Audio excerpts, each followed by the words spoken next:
মাননীয় শিক্ষক মহাশয়রা, আমার প্রিয় ছাত্রছাত্রীরা এবং তাদের গার্জিয়ানরা, আমরা এখানে যে প্রোগ্রামটার জন্য আজকে এসেছি সেটার আগে আমি সূত্রপাতটা বলে নিই আমরা কি করি। অমলবাবু বললেন একটু আগে যে আমরা বিনামূল্যে আইনি সহায়তা দিই। কথাটা বিনামূল্যে বললে অনেকটা জিনিসটা খেলো শোনাবে, জিনিসটা বিনামূল্যে হয় না, বিনামূল্যে জিনিসের কদর করা হয় না।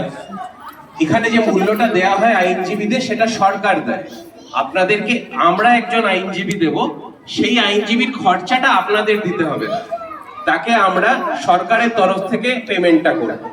তার ফলে আপনাদের কোয়ালিটি যেটা হবে, মানে যে ধরনের কাজ এমনি আইনজীবীদের থেকে পারবেন, এরাও সেই পরিষেবাই আপনাদের দেবে। সুতরাং আপনারা আশঙ্কিত হবেন না যে আমরা যে কাজটা দেব সেটার গুণগত মান ভালো থাকবে। এবার আসছি আমাদের যেটা মোদ্দা কাজ আমরা করি সেটাই। আমাদের কাজ হলো মানুষের দরজায় দরজায় আইনি সহায়তা পৌঁছে দেওয়া। মালদা একটা প্রান্তিক জেলা, এখানে ছাত্রছাত্রীদের সঙ্গে তাদের বাবা মারা আছেন। এটা আমার খুব সুবিধা হলো জিনিসটা বলার জন্য।